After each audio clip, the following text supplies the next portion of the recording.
तो बच्चों आज हम करेंगे प्रेपोजिशन। प्रेपोजिशन क्या होती हैं? Relating words.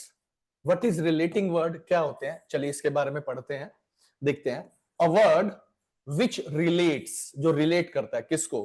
Position of the word to another word. अब हमने पहले पढ़ा था नाउन या प्रोनाउन, जब हमने किए थे तो हमने एक चीज पढ़ी थी कि एक सेंटेंस में एक से ज्यादा नाउन नहीं आ सकते, उसकी जगह हमें क्या यूज करना होता है? प्रोनाउन यूज करना होता है। लेकिन यहां तो देखिए पहली बार आया वर्ड, सेकंड बार आया वर्ड और थर्ड बार आया वर्ड। ठीक है, तो फिर क्या हुआ? ये कैसे यूज कर लिया हमने? चलिए इसके बारे में पढ़ते हैं। Here word is use 3 times in above sentence. अब इन सेंटेंसेस को देखिए, इसको मैं थोड़ा सा एनलार्ज कर देता हूं। हाँ जी, राहुल केम इन द क्लास। यहां प्रपोजिशन क्या है? इन, यहां इन, यहां इन और यहां इन। तो अब देखिए क्लास क्या है? नाउन है। यहां भी क्लास क्या है? नाउन है। यहां भी क्लास क्या है? नाउन है। यहां भी क्लास क्या है? नाउन है। अब केम क्या है बेटा? वर्ब। कम केम कम वर्ब है ये। ठीक है। नरेश क्या है? नाउन है। और आपको पता है नाउन की जगह प्रोनाउन और प्रोनाउन की जगह नाउन यूज हो सकता है। ठीक है। अच्छा, सेफ क्या है? It is very safe. आपने एडजेक्टिव का पढ़ा है कि कोई भी वर्ड एडजेक्टिव है या नहीं है, उसको हम क्या कहते हैं? कैसे पता लगता है? Subjective case is am are very dash. जो डैश को फिल करे वो हमारा एडजेक्टिव है। तो मैंने कहा इट इज वेरी सेफ, तो सेफ क्या हो गया? एडजेक्टिव। सेफ क्या होगा? एडजेक्टिव। ठीक है। अब राहुल क्या है? नाउन। तो अब हमारे पास एक चीज निकल के आ रही है। वो क्या चीज निकल के आ रही है? कि हमने इन सब सेंटेंसेस में देखा कि प्रपोजिशन के बाद तो क्या आ रहा है? नाउन आ रहा है। और नाउन की जगह हम प्रोनाउन भी आ सकता है, इससे कोई फर्क नहीं पड़ता, है ना। और इस तरफ हमारे प्रपोजिशन के इस तरफ क्या आ रहा है? एक जगह क्या आ रही है? वर्ब आ रही है। दूसरी जगह क्या आ रहा है? नाउन आ रहा है, तो हम उसकी जगह प्रोनाउन भी साथ लिख सकते हैं। और तीसरा क्या आ रहा है हमारे पास? एडजेक्टिव। तो प्रेपोजिशन एक ऐसा वर्ड है, प्रेपोजिशन एक ऐसा वर्ड है जो अपने आगे आने वाले नाउन या प्रोनाउन, जो अपने आगे आने वाले नाउन या प्रोनाउन को रिलेट करता है। किससे? वर्ब से, नाउन या प्रोनाउन से, या एडजेक्टिव से। डी साइलेंट होता है बेटा इसमें, तो एडजेक्टिव नहीं एडजेक्टिव। तो प्रेपोजिशन एक ऐसा वर्ड है जो अपने आगे आने वाले नाउन या प्रोनाउन को किससे करता है कनेक्ट? रिलेट। रिलेट किससे करता है? वर्ब से, नाउन या प्रोनाउन से, या एडजेक्टिव से। Is it clear to everyone? ठीक है। तो अब जो हमारा ये फ्रेज बना, देखिए यहां नाउन या प्रोनाउन है, यहां नाउन या प्रोनाउन है। ठीक है। इसके आगे क्या आया है? सॉरी, यहां प्रेपोजिशन है, इसके आगे क्या है? नाउन या प्रोनाउन। किस किस से कनेक्ट हो रहा है? रिलेट हो रहा है वर्ब से, नाउन या प्रोनाउन से। Is it?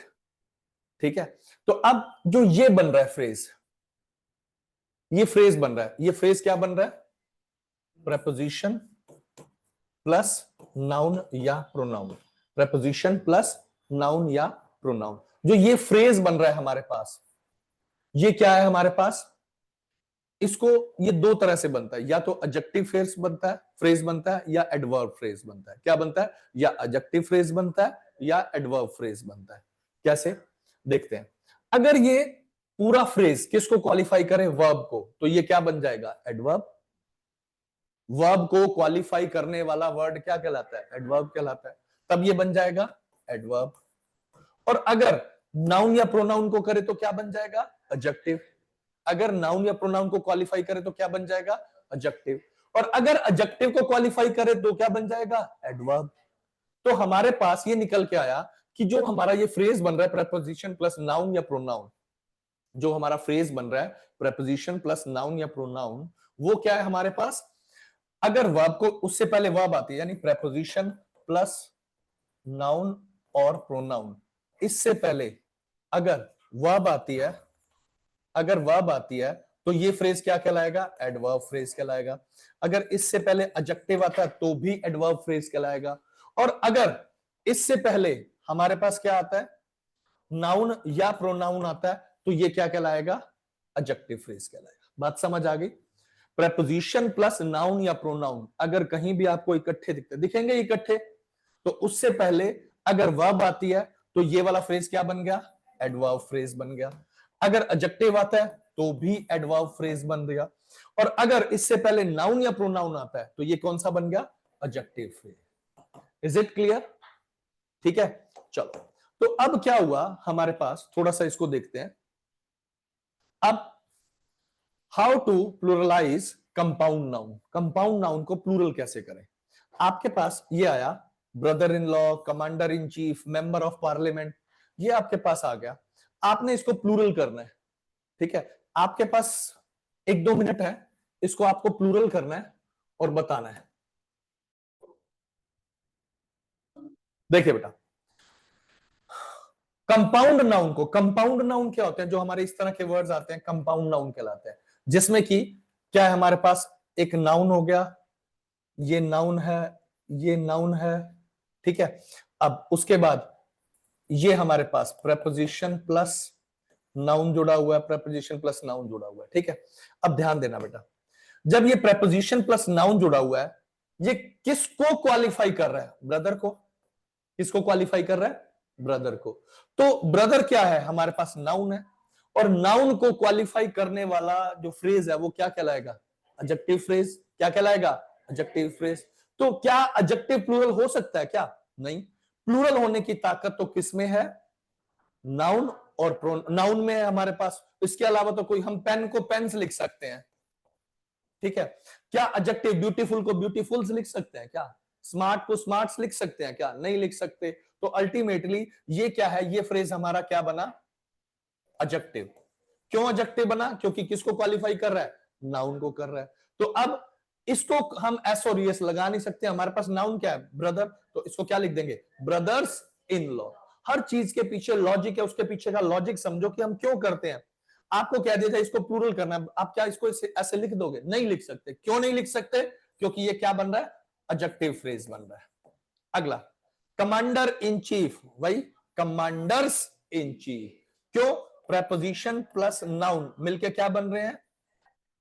क्यों एडजेक्टिव बन रहे हैं? एडजेक्टिव फ्रेज क्यों बन रहा है? क्योंकि किसको? नाउन को क्वालिफाई कर रहा है, ठीक है।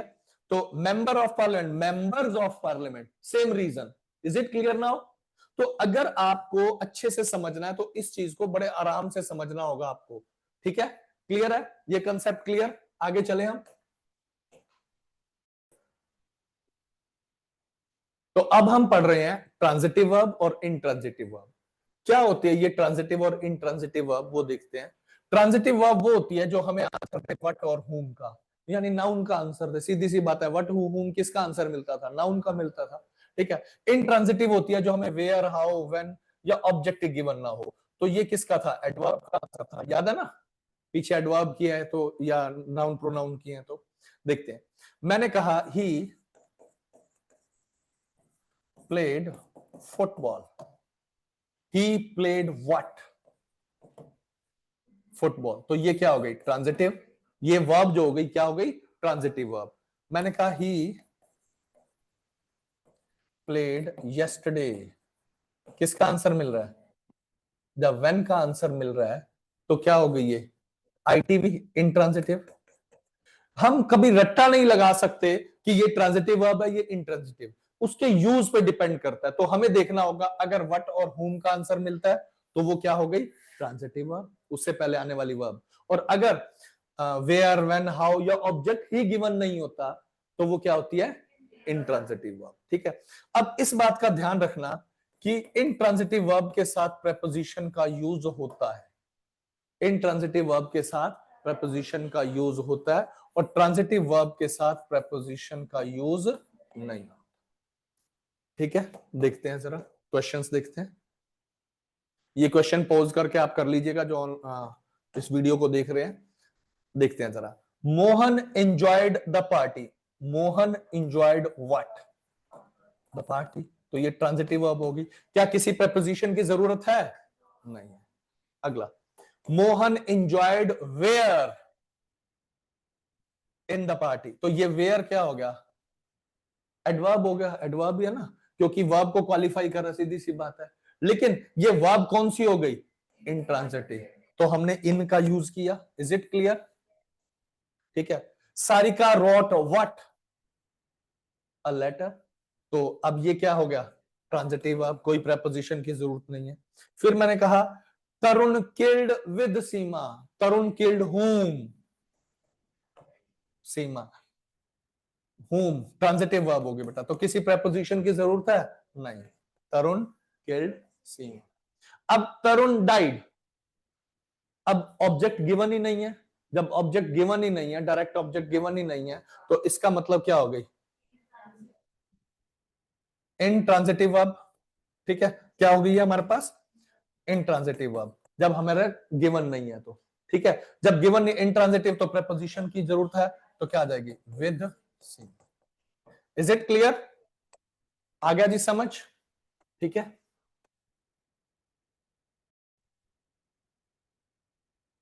तो ये क्वेश्चंस हैं, देखते हैं जरा इनको। शी वेंट वेयर, अब वेयर आ गया, तो ये क्या हो गई, इंट्रांजिटिव, तो टू लगाना जरूरी है। ठीक है, नेक्स्ट, राम ब्रश्ड व्हाट, ठीक है, ट्रांजिटिव हो गया। ठीक है, क्लियर? अगला, आई डेकोरेटेड व्हाट रूम, तो ये क्या हो गई, ट्रांजिटिव, ये ट्रांजिटिव हो गई, तो इसकी जरूरत। I was sitting where, where आना चाहिए। ठीक है, तो क्या प्रपोजिशन लगेगी, she was where, got it? आया जी समझ? कोई दिक्कत यहां तक नहीं। तो इस तरह से ये चलते हैं हमारे